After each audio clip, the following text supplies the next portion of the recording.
Ako 37-ročný sa rozhodol urobiť si vodičský preukaz, aby mohol šoférovať. No vlastná hlúposť mu vystavila stopku na minimálne 2,5 roka.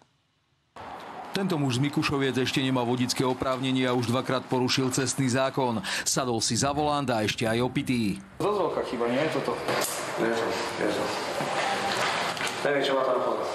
Jeho komplikovanú jazdu si všimli svedkovia, ktorí privolali políciu. Bola vykonaná dýchová skúška, ktorá krátko pred polnocou skončila s výsledkom 3,29 promile alkoholu. Vy si robíte vodičak teraz.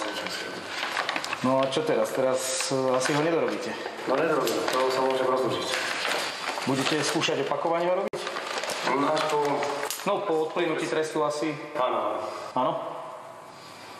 Sudca mu vymeral 4 mesiace. Pričom výkon tohto trestu podmienečne odložil na skúšobnú dobu v trvaní 18 mesiacov. Navyše má 2,5-ročný zákaz šoférovania. Vzhľadom k tomu, že má zákaz činnosti viesť motorové vozidlá, nemôže ďalej pokračovať vo výcviku. V praktickej časti to znamená ani viesť motorové vozidlo, ani trenažér.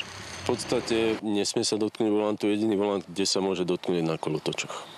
Na dokončenie autoškoly je limit 1 rok, takže kurz, ktorý začal, dokončiť nemôže. Človek, ktorý požil alkohol, a sadol za volant, je človek, ktorý vedome porušil základné princípy a používa vozidlo ako zbraň a sme proti tomu, aby takíto ľudia vôbec dostávali naspäť vodičské preukazy. V tejto chvíli určite papier mu do rúk nepatria, jedine keď dostane rozum.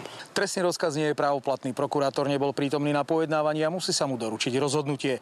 Michal Bujna, televízia Markíza.